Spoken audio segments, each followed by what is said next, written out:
এটা দেখতে ভালো। এটা লাউ গাছ, আজকে 4 দিন বয়স। বিসমিল্লাহির রহমানির রহিম। আসসালামু আলাইকুম। শুভেচ্ছা জানাচ্ছি, সঙ্গে রয়েছে আসল। এই মুহূর্তে আপনাদেরকে দেখানোর চেষ্টা করবো একটি ছাদ বাগান।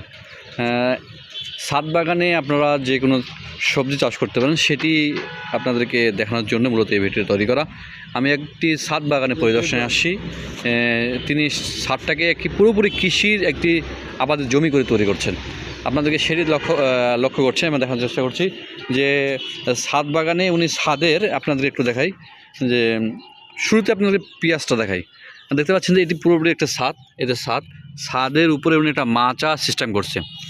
মাচার সিস্টেমের করছে, মাচার উপরে কিছু উনি মাটি দিয়ে সেখানে উনি সবজি চাষ করছেন, পেঁয়াজ রোপণ করেছেন এবং সাথে ঢেঁড়সের কিছু বীজ দেখা যাচ্ছে।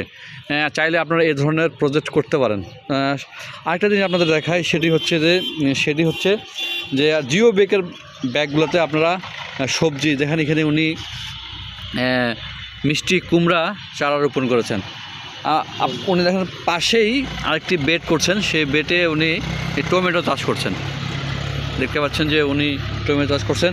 পাশে টবে উনি আরও এখানে করলা চাষ করছেন।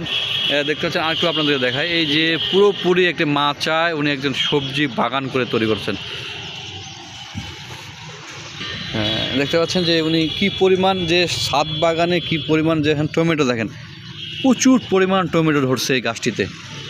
সাথে আরেকটু দেখাই আপনার এদিকে, যে উনি যে বর্তমান শসার যে বাজার, দেখতে পাচ্ছেন যে উনি জিও ব্যাগের মাধ্যমে এখানে শসা চাষ করেছেন। শসাও মোটামুটি উনি ধরে ফেলছে। দেখতে পাচ্ছেন যে শসাও ধরছে।